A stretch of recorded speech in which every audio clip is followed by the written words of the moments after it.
পিতামাতার সাথে কিভাবে আচরণ করতে হয়, পিতামাতার প্রতি সন্তানের কতটা কর্তব্য সব শিক্ষা দেন। কি, সন্তানেরও আবার কর্তব্য আছে নাকি? হ্যাঁ, অবশ্যই আছে। আমি তো জানতাম শুধু পিতামাতারই কর্তব্য সন্তানকে ভালো স্কুলে পড়ানো, ভালো ড্রেস কিনে দেওয়া, সাইকেল কিনে দেওয়া, স্ক্রিন টাচ ফোন কিনে দেওয়া। না তামান্না, পিতামাতার তো অবশ্যই কর্তব্য আছে। সন্তানকে ভালো মানুষ হিসাবে করতে গেলে বাংলা শিক্ষার পাশাপাশি দ্বীনি শিক্ষা অবশ্যই প্রয়োজন।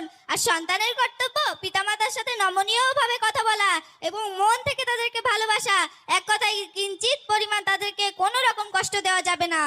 আলিফা, তাহলে তো আজ সকালেই আমি অনেক বড় গোনা করে ফেলেছি। আজ সকালেই পিতামাতার সাথে ঝামেলা করেছি আমার স্ক্রিন টাচ ফোন কিনে না দেওয়ার জন্য।